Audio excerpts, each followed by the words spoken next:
ನೀವು ಅವ್ರಿಗೆ ಏನಾಗ್ಬೇಕು? ನಾನು ಅವರ ಶಿಷ್ಯ. ನಿಮ್ಮನ್ನ ಒಂದ್ ಮಾತು ಕೇಳ್ಬೋದಾ? ಕೇಳಿ. ಅವರು 47 ದಿವಸಗಳಿಂದ ಉರುಳು ಸೇವೆ ಮಾಡ್ತಿದಾರ? ಹೌದು. ಮತ್ತೆ ನಾನ್ ದಿನ ಬರ್ತೀನಿ, ಒಂದೇ ಸಲ ನೋಡೇ ಇಲ್ಲ. ನೀವು ಎಷ್ಟೊತ್ತಿಗೆ ಬರ್ತಿದ್ರಿ? ಇಷ್ಟೊತ್ತಿಗೆ. ನಾವು ಇಷ್ಟೊತ್ತಿಗೆ ಬಂದು ಹೊರಟೋಗಿರ್ತಾ ಇದ್ವಿ. ಇವತ್ತೇ ಇಷ್ಟು ಲೇಟ್ ಆಗಿರೋದು. ಓ, ಪರ್ಸನಲ್ ಕೇಳ್ಬಾರ್ದು, ಆದ್ರೂ ಕೇಳ್ಬಿಡ್ತೀನಿ. ಅವ್ರ ಬೇಡಿಕೆ ಏನು? ಈ ಕಾಲದಲ್ಲಿ ಭಾರತದ ಪ್ರತಿಯೊಬ್ಬ ಮಹಿಳೆಯ ಆಸೆನೂ ಒಂದೇ ಆಗಿರುತ್ತೆ. ತನಗೆ ಗಂಡನಾಗಿ ಬರುವವನು ಶ್ರೀರಾಮಚಂದ್ರನಂತಿರಬೇಕು, ಏಕಪತ್ನಿ ವ್ರತಸ್ಥನಾಗಿರಬೇಕು, ಮತ್ತೊಂದು ಹೆಣ್ಣನ್ನ ಕಣ್ಣೆತ್ತಿ ಕೂಡ ನೋಡಬಾರದು ಅಂತ. ಆದ್ರೆ ನಮ್ಮ ಗುರು ಬೇಡಿಕೆನೇ ಬೇರೆ. ಅವನು ಶ್ರೀರಾಮಚಂದ್ರನ ಹಾಗೇ ಇದ್ದಾನೆ, ಆದ್ರೆ ನಾಳೆ ತನಗೆ ಹೆಂಡತಿಯಾಗಿ ಬರುವವಳು ದ್ರೌಪದಿ ತರ ಆಗೋಗ್ಬಿಟ್ರೆ. ಅದಕ್ಕೆ ಜೀವನದಲ್ಲಿ ಮದುವೆ ಅನ್ನೋದೊಂದಿದ್ರೆ ಸೀತಾದೇವಿ ಅಂತ ಹೆಣ್ಣಿನ ಜೊತೆಲೆ ಆಗಬೇಕು, ಅಂತ ಹೆಣ್ಣೆ ಸಿಗಬೇಕು ಅಂತ ಪ್ರತಿದಿನ ಬೆಳಿಗ್ಗೆ 4:15 ಗಂಟೆಗೆ ಎದ್ದು ಬಂದು ಇಲ್ಲಿ ಉರುಳು ಸೇವೆ ಮಾಡ್ತಾನೇ ಇದ್ದಾನೆ. ಉರುಳು ಸೇವೆ ಮಾಡ್ತಾನೇ ಇದ್ದಾನೆ ನೋಡಿ.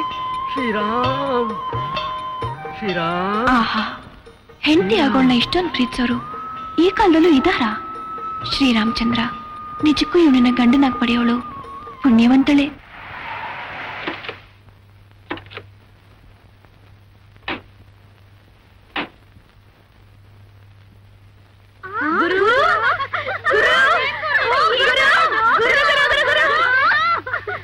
ಏನ್ ಡಾರ್ಲಿಂಗ್ ಈ ಫ್ಯಾನ್ಸಿ ಡ್ರೆಸ್?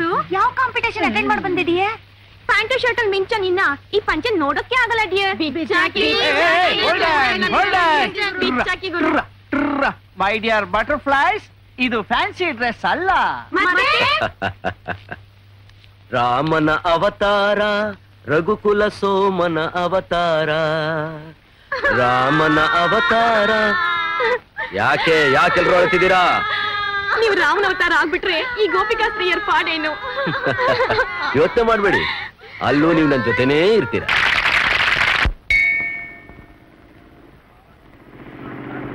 ಇಲ್ಲೋಡಿ, ಒಂದ್ ನಿಮಿಷ. ನಿಮ್ಮನ್ನ ತುಂಬಾ ದಿವಸಗಳಿಂದ ಗಮನಿಸ್ತಾ ಇದ್ದೀನಿ. ನಿಮ್ಮಂತಹ ಪರಮ ಭಕ್ತರನ್ನ ಕಥೆ, ಕಾದಂಬರಿ, ಪುರಾಣಗಳಲ್ಲೂ ಕೇಳಿಲ್ಲ. ಅಯ್ಯಯ್ಯೋ, ದೊಡ್ಡ ಮಾತು. ನಿನ್ ಕೆಲ್ಸ ಆಯ್ತಲ್ಲ, ಬೇಕಳಿಸ್ಕೊ. ಭಕ್ತರಲ್ಲೇ ಅಗ್ರಗಣ್ಯನಾದ ಹನುಮಂತನ್ಗಿಂತ ನಾನೇನು ಹೆಚ್ಚಲ್ಲ.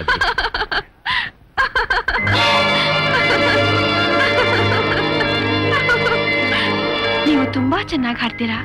ಹಾಡ್ತಾ ಹಾಡ್ತಾ ಭಕ್ತಿ ರಸದಲ್ಲಿ ತೇಲಿಸ್ಬಿಟ್ರಿ. ನಾನೆಲ್ಲ ಹಾಡ್ದೆ, ಆ ಶ್ರೀರಾಮಚಂದ್ರ ಹಾಡಿಸ್ತಾ. ಎಲ್ಲ ರಾಮಾರ್ಪಿತ. ನಿಮ್ಮನ್ನ ಒಂದ್ ಮಾತು ಕೇಳಿದ್ರೆ ಅಭ್ಯಂತರ ಇಲ್ವಾ? ಅಭ್ಯಂತರ ಯಾಕೆ? ಕೇಳಿ. ನಡ್ಸೋನು ಅವನೇ, ನುಡ್ಸೋನು ಅವನೇ. ಧಾರಾಳವಾಗಿ ಕೇಳಿ. ನೀವು ಉರುಳು ಸೇವೆ ಮಾಡಿದ್ದನ್ನ ನಾನ್ ನೋಡಿದ್ದೀನಿ. ಹೌದಾ? ನೀವು ನೋಡಿದ್ದನ್ನ ನಾನ್ ನೋಡಿಲ್ಲ. ಯಾಕೆಂದ್ರೆ ಒಂದು ಸಲ ನಾನು ಇಲ್ಲಿ ಬಂದಾದ್ಮೇಲೆ ನನ್ನ ಮನಸ್ಸು, ಕಣ್ಣು, ಇಂದ್ರಿಯಗಳೆಲ್ಲ ರಾಮನ ಮೇಲೆ ನೆಟ್ಟಿರುತ್ತೆ.